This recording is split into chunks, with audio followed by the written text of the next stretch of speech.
ये तस्वीर जो आप देख रहे हैं ये आदमपुर हवाई अड्डे की है, लेकिन आज के बाद आदमपुर हवाई अड्डा आपको नहीं दिखेगा, बल्कि इसकी जगह जो दूसरी तस्वीर देख रहे हैं श्री गुरु रविदास एयरपोर्ट हो जाएगा। दरअसल पीएम नरेंद्र मोदी आज जालंधर के दौरे पर हैं। गुरु रविदास की जयंती पर पीएम रविदासिया समाज के सबसे बड़े डेरा सचखंड बल्ला में माथा टेकेंगे। पीएम जालंधर के आदमपुर एयरपोर्ट पर दोपहर बाद 3:45 पर उतरेंगे। यहाँ पंजाब की बीजेपी लीडरशिप उनका स्वागत करेगी। इसके बाद पीएम हेलीकॉप्टर के जरिए पठानकोट नेशनल हाईवे पर स्थित डेरा सचखंड बल्ला पहुंचेंगे। पीएम यहाँ लगभग 40 मिनट तक रुकेंगे, लंगर छकेंगे और संगत से मुलाकात करेंगे। इस मौके पर पीएम पंजाब के लिए 2 बड़ी सौगात देंगे। डेरा बल्ला से जालंधर के आदमपुर एयरपोर्ट का नाम श्री गुरु रविदास एयरपोर्ट करेंगे। इसके साथ ही लुधियाना के हलवारा एयरपोर्ट में बने नए टर्मिनल का वर्चुअली उद्घाटन करेंगे। पीएम के दौरे पर सीएम भगवंत मान के भी जालंधर पहुंचने की उम्मीद है। पीआईबी की तरफ से जारी सूचना में सीएम के पहुंचने की भी बात कही गई है। उधर जालंधर बीजेपी के सीनियर लीडर और पूर्व विधायक कैंडी भंडारी ने कहा कि सभी नेता प्रधानमंत्री मोदी के स्वागत करने आदमपुर एयरपोर्ट जाएंगे। पीएम को रिसीव कर वहां से उनके साथ डेरा सचखंड बल्ला पहुंचेंगे। जालंधर के डेरा बल्ला पहुंचकर पीएम गुरु रविदास की 649वीं जयंती की पंजाबियों को बधाई देंगे। पीएम डेरे में माथा टेक संतों का आशीर्वाद लेंगे। यहाँ से वह देशवासियों को गुरु रविदास के समानता और भाईचारे के सिद्धांत का संदेश देंगे। इस दौरान वे संगत के साथ भी कुछ समय बिताएंगे। भाजपा की तरफ से पीएम से मुलाकात के लिए 100 के करीब लोगों का चुनाव किया गया है। पीएम डेरे से संतों की वाणी के संदेश के साथ बीजेपी की पंजाब को लेकर सोच को भी दोहराएंगे।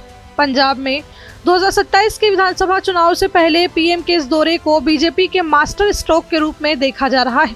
जालंधर का सबसे प्रभावशाली डेरा सचखंड बल्ला रविदासिया समुदाय का गढ़ माना जाता है और ऐसे में पीएम मोदी का रविदासिया समाज में आने को विपक्ष और एक्सपर्ट एक चुनावी प्रोपेगेंडा के रूप में देख रहे हैं। और इसके साथ साथ डेरा प्रमुख संत निरंजन दास को पद्मश्री से सम्मानित करने का केंद्र सरकार का निर्णय इस समुदाय द्वारा दशकों से की जा रही उपेक्षा को दूर करने का एक प्रयास माना जा रहा है। और तो और आदमपुर हवाई अड्डे का नाम श्री गुरु रविदास जी अंतर्राष्ट्रीय हवाई अड्डा रखना दलित संगठनों की लंबे समय से लंबित मांग थी, जिसे पूरा कर भाजपा ने समुदाय का दिल जीतने की कोशिश की। भाजपा हरियाणा की तर्ज पर पंजाब में भी गैर जाटों, दलितों और ओबीसी का एक मजबूत गठबंधन बनाने की कोशिश कर रही है, जैसा उसने हरियाणा में गैर जाट मुख्यमंत्री बनाकर किया। पंजाब में बीजेपी के सामने दूसरी बड़ी चुनौती कद्दावर सिख चेहरों की कमी है, जो ग्रामीण पंथिक वोट बैंक को प्रभावित कर सके।